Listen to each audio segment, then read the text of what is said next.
अस्सलाम वालेकुम व्यूवर्स, कैसे हैं आप सब लोग। अल्लाह से उम्मीद है कि आप लोग ठीक होंगे, खैरियत से होंगे। और मैं भी अल्लाह का शुक्र है ठीक हूँ, खैरियत से हूँ। और यहाँ पे मैं बना रही थी रेसिपी अपने मेन चैनल के लिए। हालांकि पता नहीं आज मेरा दिल नहीं चाह रहा था, लेकिन फिर मैंने कहा मगरिब के बाद सोचा कि नहीं कुछ बना लिया जाए। क्योंकि अगर आप एक दिन भी नागा करते हैं ना, छुट्टी कर लेते हैं, तो ये होता है कि आपके व्यूज़ कम हो जाते हैं, आपके आवर्स कम हो जाते हैं। तो अभी तो हमारा चैनल ग्रो कर रहा है, तो हमें रेगुलर ही बनाना है। और उसके बाद भी रेगुलर ही चाहिए होता है। ज़ाहिर सी बात है, कोई हमें इस काम की पेमेंट कर रहा होता है, तो फिर ज़ाहिर सी बात है वो चाहते हैं कि हम रेगुलर ही अपने काम को करें। जैसे कि हम एक जॉब पे करते हैं ना, तो इसको जॉब समझ के करना चाहिए, तब तो आपका चैनल बहुत जल्दी ग्रो करता है। लेकिन मेरे साथ यही मसला है कि मैं रोज़ाना कर ही नहीं पा रही होती हूँ, चाहे कितनी भी कोशिश कर लो। कोई ना कोई ऐसा मसला हो जाता है कि मुझे एक हफ्ते में एक आध दफ़ा फिर छोड़ देना पड़ता है। इसी तरह से मेरे साथ मुस्तकिल चल रहा है। और मैं आपको बता चुकी हूँ पहले भी, इससे पहले कि ये मेरा तीसरा चैनल है ब्लॉगिंग का। और मेरा यही होता है कि मैं बनाती हूँ फिर डिलीट कर देती हूँ, या मतलब कुछ ना कुछ वजह हो जाती है, उस पर कुछ ना कुछ प्रॉब्लम्स आ जाती हैं, फिर मैं दोबारा से स्टार्ट करती हूँ। क्योंकि जब आपको एक लत लग जाती है ना, तो बस फिर आप लोग को लग जाती है, इसकी ब्लॉगिंग की है, कुकिंग चैनल की, कुछ भी। तो मैं ब्लॉगिंग का चैनल कह रही हूँ, बल्कि कुकिंग चैनल मेरा ही तीसरा है। तो ये है कि मैं मतलब पहले पे मेरे 300 हो गए थे वीडियोस थी, और आवर्स भी थे, लेकिन मैं आहिस्ता आहिस्ता करके यही मेरे कुछ ना कुछ गैप आ जाता था। तो फिर ये होता था मेरे ना आवर्स जो है माइनस पे माइनस हुए जा रहे थे। तो फिर मेरी समझ में नहीं आया, तो मेरे बेटे ने कहा आप दोबारा से नया चैनल बना ले, क्योंकि इस पर मुस्तकिल माइनस हो रहे हैं, और अब आप मतलब रेगुलर डालिएगा। लेकिन फिर वो ना घर के काम भी इतने सारे होते हैं लेडीज़ को, तो मेरे साथ ज़रूर ये प्रॉब्लम पता नहीं हो जाती, क्यों होती है मेरे खुद नहीं समझ में आता। कि कभी का मतलब गैप ज़रूर आ जाते हैं, और फिर मेरे माइनस होने लगते हैं। तो बस खैर, अब ये डटी हुई हो चाहे माइनस हो या कुछ भी हो, मैं डालती रहूँगी यूट्यूब से। तो रिश्ता जोड़ के रखना है। बस अल्लाह पाक बेहतर कर दे हमारे लिए भी ये सब कुछ, ताकि हम भी अपने बच्चों के लिए अर्न कर सकें कुछ।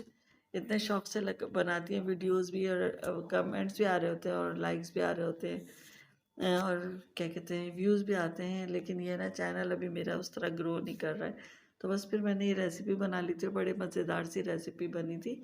अगर आपको इसकी रेसिपी चाहिए हो तो जाके ना मेरे मेन चैनल पे देख लें। और मेन चैनल का तो आपको नाम पता होगा। खैर, मैं नए जो मेरे व्यूवर्स हैं उनके लिए मैं बता देती हूँ। मेरे कुकिंग चैनल का नाम है कराची का जायका। तो उस पर जाके आप सर्च कर लीजिए, तो ये आपको वीडियो मिल जाएगी। और बस इसके बाद फिर आप देखेंगे आज की क्लिप्स, क्योंकि एक ये वाला क्लिप जो है मैंने कल बनाया था, यानी फ्राइडे को, और आज है सैटरडे।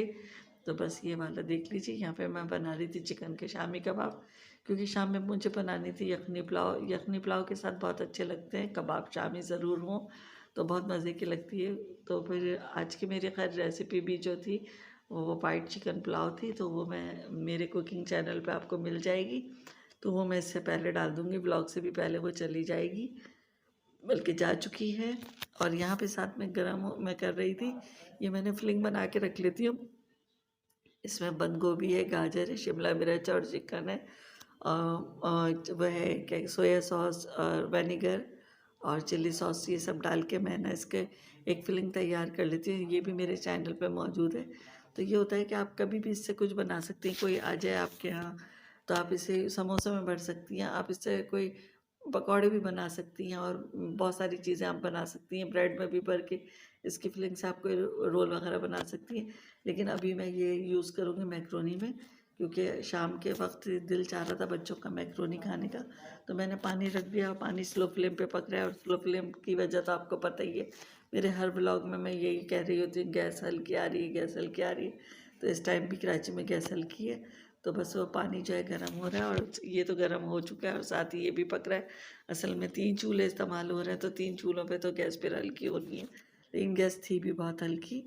तो ये क्या, खैर फिर मेरी मैक्रोनी भी तैयार हो गई थी, और उसके बाद फिर मैंने किया था शामी कबाब को तैयार, मतलब पीस पास के रख दिया था। उसके बाद फिर मैंने कबाब भी बना दिए थे, और उसके बाद फिर मैंने किया था यखनी पुलाव तैयार।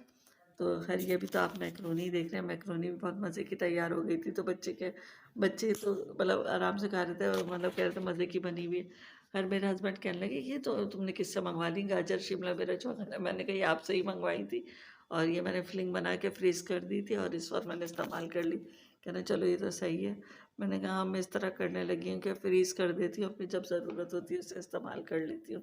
तो यहाँ पे मैंने अब आप आगे जाके देखेंगे चिकन के कबाब। तो चिकन के कबाब जो है मैंने बगैर अंडा लगाए बनाए थे, उसमें मैंने ब्रेड क्रम्स मिक्स कर दिए थे, तो उसकी वजह से क्रिस्पी से बहुत बन जाते हैं।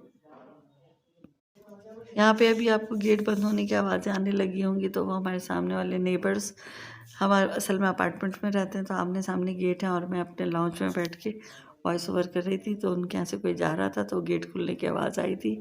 तो यहाँ पे मैंने अपना वॉइस ओवर करना बंद कर दिया था, फिर दोबारा से कर रही हूँ। और यहाँ पे मेरे शामी कबाब जो हैं फ्राई हो चुके, एक साइड से बहुत अच्छे क्रिस्पी हो गए थे और दूसरी साइड हो रही थी। तो ये है कि बीच में ये कि गैस वही हल्की है ना, तो बीच में पूरा फ्लेम नहीं पड़ रहा था। खैर बने बहुत मज़े के थे। अब क्या करना, रोज़ाना गैस का शिकवा करके तो बस वो इंसान ही परेशान हो जाता है। हम भी इसी तरह अपने खानों को पका रहे हैं और सब चीज़ें ही अल्लाह का शुक्र है बन रही हैं। बस ये टाइम को मैनेज करना पड़ता है। आप टाइम मैनेज कर लेते हैं तो सब कुछ हो जाता है। हाँ, अगर इसी टाइम में कोई और काम आप करने लगें या कोई फ़ोन कॉल आ जाए, या तो उन्हें बेचारों को मना करना पड़ता है। जो भी हमारे रिलेटिव्स जो हैं फ़ोन करते हैं, उनको मना करना पड़ता है कि भाई ज़रा मैं कुकिंग कर रही थी, थोड़ी देर बात करती हूँ। और बस यही होता है इस तरह के कामों में, इस तरह के हालात में। तो फिर ये तो या तो मना कर दिया, अगर आपने फ़ोन अटेंड कर लिया तो पता चला उसके बाद गैस है या नहीं है। और देखिए यहाँ पे जब मैं चावल बना रही थी तो एंड में गैस जो थी बहुत हल्की हो गई थी और मेरे चावल अभी गले भी नहीं थे। तो फिर मैंने ला के यहाँ हॉट प्लेट, इसे मतलब इलेक्ट्रिक चूल्हे को कहते हैं ना, तो मैंने इस पे फिर रखा था। तो फिर यहाँ पे मेरी पुलाव तैयार हो रही है। फिर हाँ, दम के लिए मैं वापस किचन में इसे लेके गई थी और ये मैंने लाउंज में काउंटर पे रख रखी, काउंटर के डिवाइडर पे रख रखी थी, उस पर बनाया था मैंने। और फिर दम दिया था वापस किचन में जाके, क्योंकि फ्लेम बहुत ज़्यादा हल्की हो गई थी, तो दम के लिए तो सही थी। और यहाँ पे मेरी जो है ना वाइट यखनी पुलाव जो है बिल्कुल तैयार है। और देखें शामी कबाब है और रायता है और मज़ेदार सी हमारी पुलाव है, जो बस अब हम इंजॉय करेंगे। तो आप लोग भी देखें और बताएं कैसी लग रही है आप लोगों को। चलें, वीडियो अच्छी लगी हो तो लाइक शेयर कमेंट्स कीजिएगा। मिलेंगे नेक्स्ट वीडियो में, तब तक के लिए अल्लाह हाफिज़।